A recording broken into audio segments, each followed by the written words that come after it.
Okay, let's go through the latest configuration of the DJI F450. Stock frame, stock motors, 10-inch by 3.8 props. Pretty sure that's what it was. 5,000 milliamp 3-cell battery. NASA MV2 controller. There's the GoPro 3, and what I did is modified the Blade 350 QX GoPro mount to work on this frame. I'm using two screw holes for it, and what I had to do is actually just notch these slots out just a little bit right where the screws went through to mount that in there. And you know, I've been using some of this stuff. I don't know what it's called, but we got it at Walmart, and it's this anti-slide stuff that you get for rugs. It's a gel. Let's see if I can get it where you can see it. This gel looking like stuff. It's really sticky, and it's shock absorbing, and it's temporary, so I can always take that off. And what I did is just put two pieces underneath the battery to stick it and hold it in place, as well as the Velcro to wrap around it. And I've also got a little piece right here underneath the or between the front screw mount of the Blade 350 Dumaflage GoPro mount and this PC board material. So that would act as an additional shock absorber, not too much, but maybe for some high frequency vibrations. So we still have the GoPro. I put blue tape on the lens cap just to remind me that the lens cap is on, which I just took off. Also, I was mentioning, I've got the Fat Shark Attitude transmitter. That's what's hanging on the bottom, tie wrap down. I've incorporated a couple of extra power plugs here. They come right off of the battery terminal. My plan is to use the Fat Shark Attitude voltage input little part for the 2-cell, 3-cell, or looks like a 4-cell battery to get the voltage to the video transmitter. What I was going at, since I have this power wired in, there's actually a power switch on it. I was going to wire, if I could find a connector that'll go into these balance plugs, plug into my extra 12-volt power for the video transmitter, so that way when the battery's plugged in and I throw the switch, everything is powered up all at once. Right now I plug the battery power in, and I have to plug the balance voltage into the balance port here to get power to the transmitter. Then I can flip it on to power the navigation system and the motors and what have you. This is the, I don't know what the weight on this is, but it's a lot less. I think I'm probably closer to, I don't know, 3.5. I'll weigh it when I get home.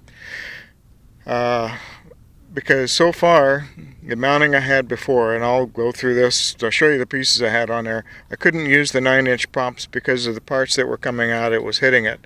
So I had two options for that.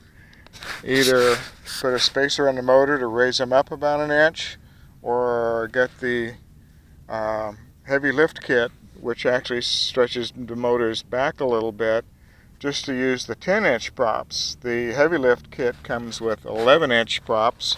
I can't remember the pitch of them.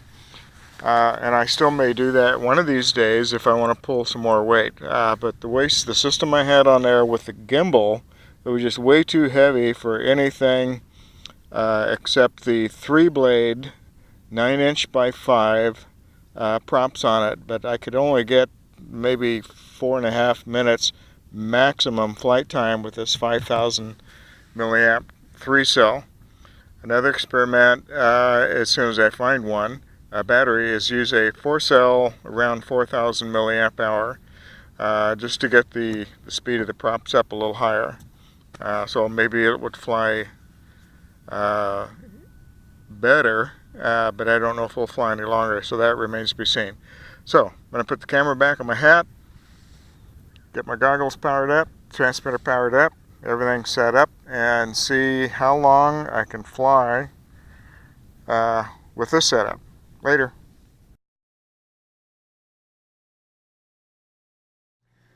Okay, I'm going to back up a little bit. This is an addendum to the video that I just edited right now to show you what didn't work. So anyway, what I got this landing gear to put on there to lift it up so I could put the gimbal on it. Got that actually on there, put the whole thing together. This is one of the flights that didn't work. Well, I could lift off with the 3-blade props, but the flight time is very, very short, just a few minutes at best with a 2200 milliamp battery. So I thought, okay, I gotta come up with something different. So I saw another video on YouTube where the guy took this part of it and is not using it, used this part. So what I did, you can see the little GoPro mount right here, and what I have on the gimbal is the corresponding GoPro mount. So I could put the gimbal on here. Ow. This was screwed down. The holes on these little mount things here just happened, well, they're slots, so they lined up with this, and these things are really sticky. I like that stuff.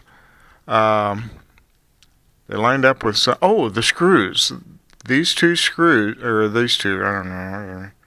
I think it was these two screws of the mounts. But what I had to do is space it because the heads of the screws here stick up. I had to space it, so I made these little plastic doodads right here to space it up. So I screwed that down right about, I don't know, something like that.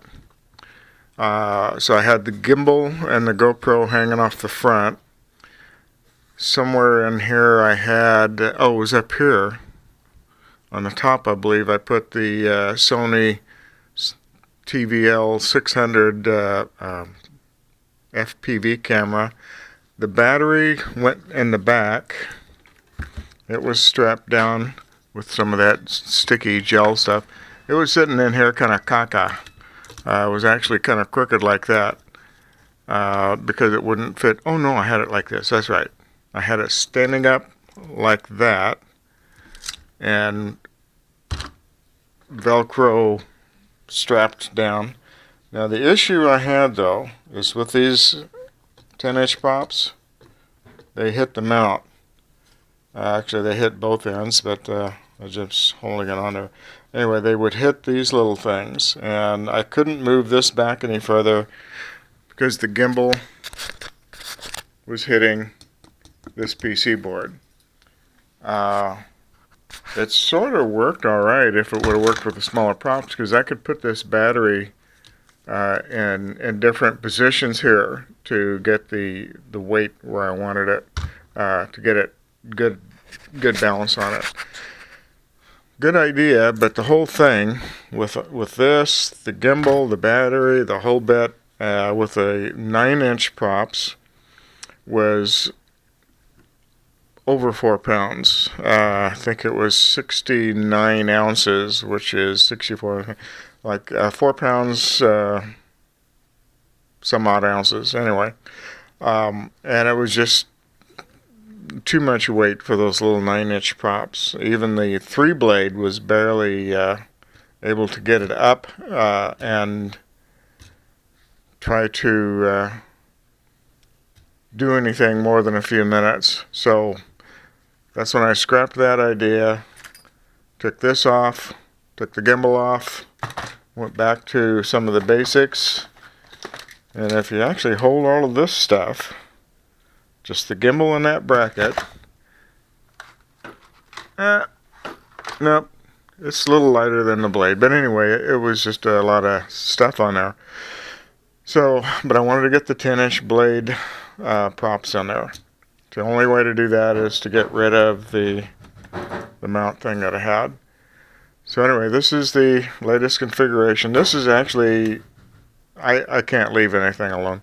I put on the IOSD from Fat Shark, the immersion IOSD system. There's the GPS. The power distribution board is on the bottom right here. Takes the battery in, that'll give you your current voltage, milliamp hours used and all that. So this is actually just a teensy bit heavier than what I flew with this morning. And actually I have all of my weights right here. But did I weigh? Oh, here it is. FPV, OSD, and the camera is 5.64 ounces. So this by itself is less than that. I don't know the exact number because I didn't weigh this by itself. I'm pretty sure this will fly with this 5,000 milliamp hour battery sitting on there and the GoPro hanging. That's the one I just weighed, and I'm rambling at 55 point something ounces on there. So I'll stick this on the video and close this one out, and then I'll do the flight video so you can see what happened. And I'm happy with it. I'll let you know why later. Bye.